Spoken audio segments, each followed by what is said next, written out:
পৃথক সচিবালয়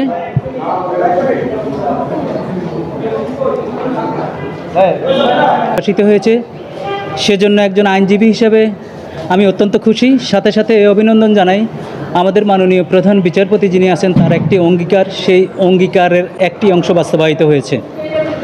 দীর্ঘদিনের দাবি ছিল, দীর্ঘদিনের টানাপোড়েনের পর আজকে যে সিদ্ধান্ত আসলো, এবং আমি এই অধ্যাদেশটা পুরোটাই পড়েছি।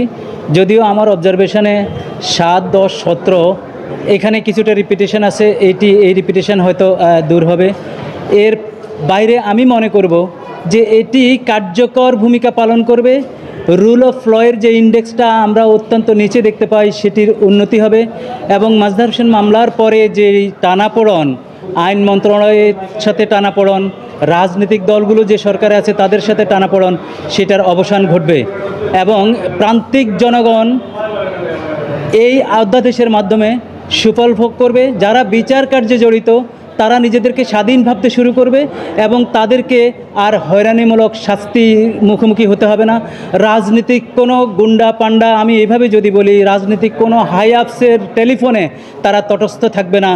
এটি আমি প্রত্যাশা করি আজকে এই আনন্দের দিনে। তো সুতরাং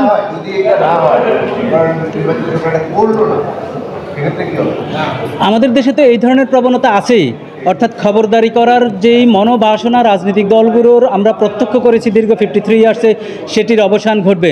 আর সেটির অবসান যদি না ঘটে তাহলে তো আমাদের দুঃখের সীমা পরিসীমা থাকবে না। আবারও তাহলে জুলাই বিপ্লবের মতো ঘটনা ঘটতে হবে, আবারও তাহলে রক্ত দিতে হবে। আমি চাই না ওই সময়ের পুনরাবৃত্তি হোক। সুতরাং আমরা প্রত্যাশা করি, ভালোর প্রত্যাশা করি, আলোর প্রত্যাশা করি, আমরা শুভর প্রত্যাশা করি। আমরা যেই ভালো আমাদের সম্মুখে প্রেজেন্ট আছে, আমরা সেটাকে অভিনন্দন জানাই, সেটাকে আমরা ওয়েলকাম জানাই।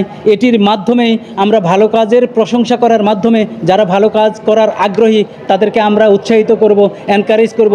আপনারা মিডিয়া এই প্রিমাইজের থেকে যত অন্যায় অবিচারের সংবাদ প্রচার করেছেন, এই অধ্যাদেশের মাধ্যমে খুশির সংবাদও প্রচার করবেন, সেটি আমার প্রত্যাশা।